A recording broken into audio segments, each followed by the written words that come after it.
Hi, my name's Dan Gordon. So let's talk about building your personal brand. So first of all, what is it that makes a brand work? Why is it that companies like Apple and Burger King, MailChimp, AT&T, why do they have such strong brands that we know about and we can relate to?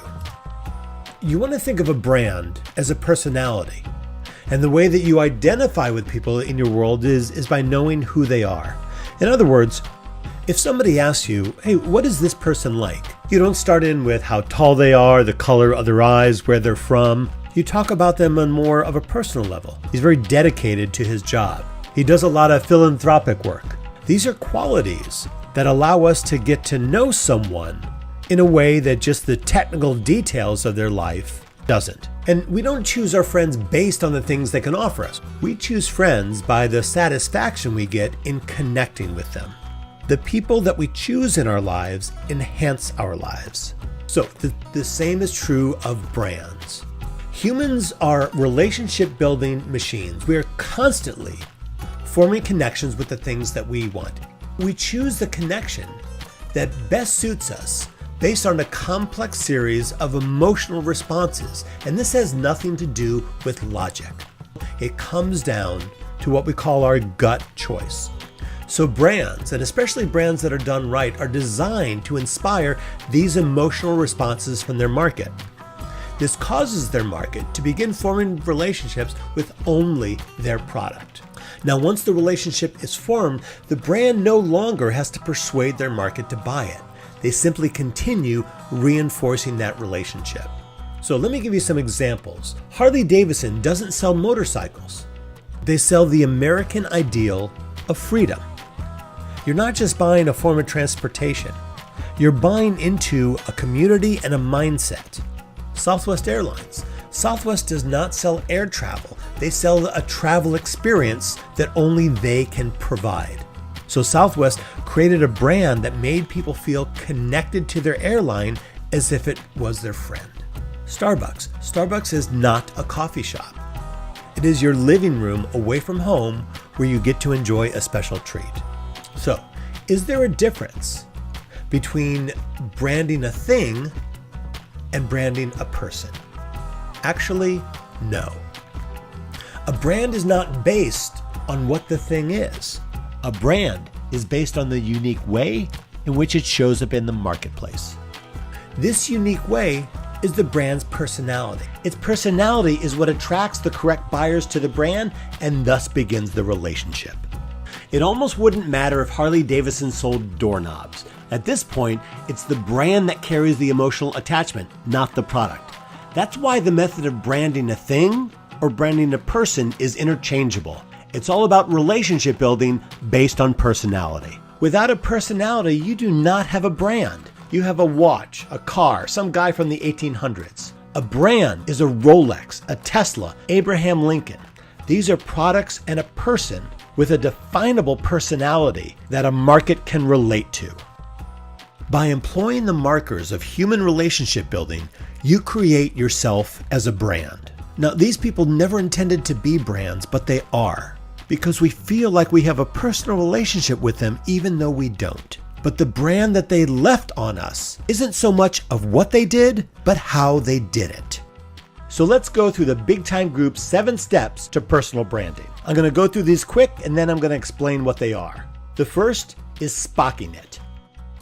Second, that's how you roll. 3, who's your crew? 4, through the looking glass. 5, falling in love. 6, the drama. And 7, deployment. So let's take a detailed look at all of these, starting with spocking it. Spocking it is an exercise of listing out all the technical details of what you do to get them out of your system and out of the way. Why? Because brands have nothing to do with that. For instance, Southwest Airlines doesn't talk about the safety record of their airline. They're all about building the relationship. 2, that's how you roll. This is where we examine how you do what you do in the wholly unique way in which you are doing it. This is your way that no one else can duplicate.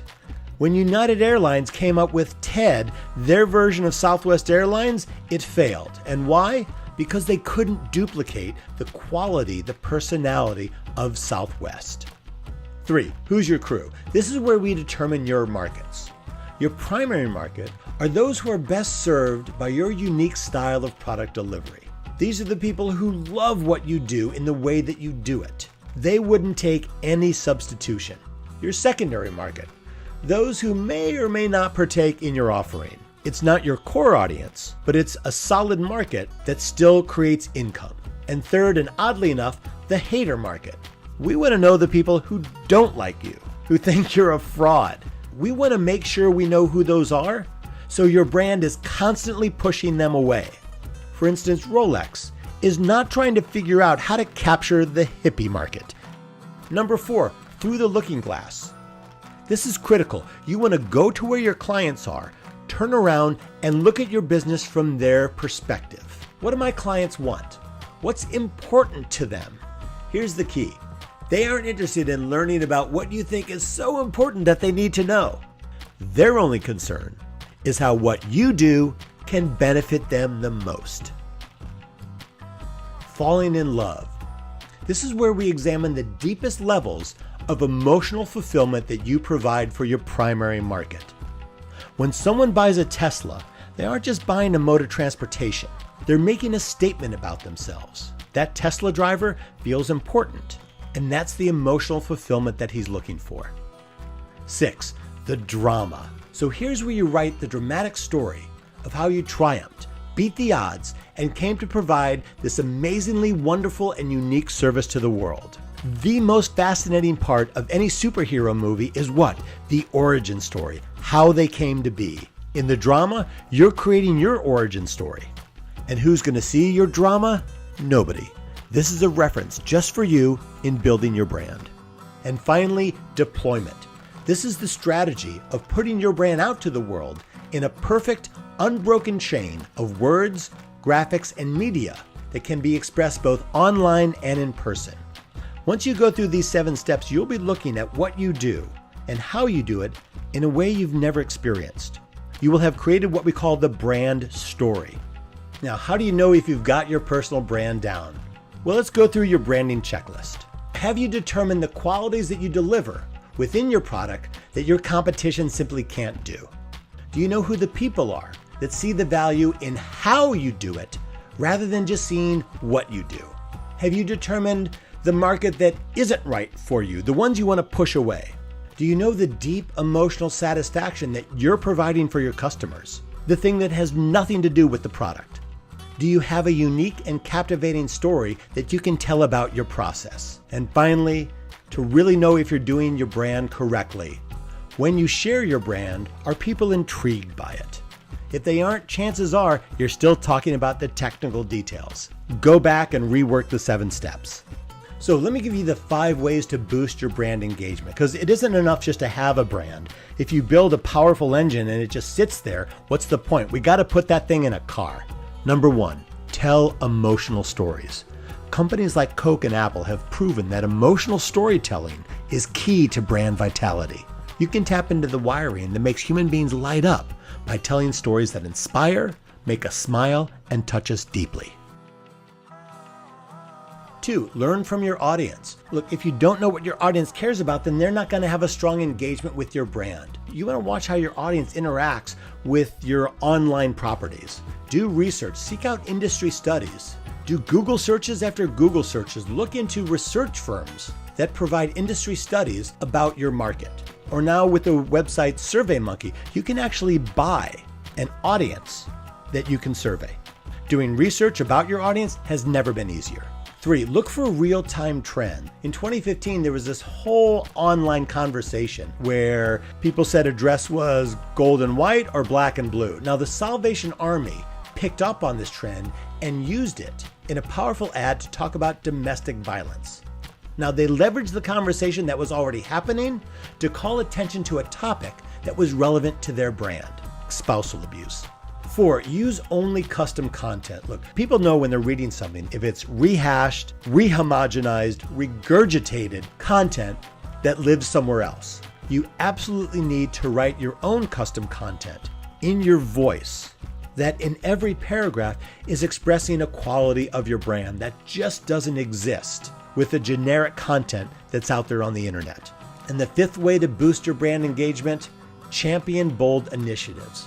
Scour the internet for obscure stories where people are doing all kinds of bold things. Then align your brand with those initiatives. Don't just post the article on Facebook and say, we think this is great. Get involved, contribute, buy a piece of technology that they need and send it to them. Ask them to take a picture of it, post that, show that your brand is all about human involvement.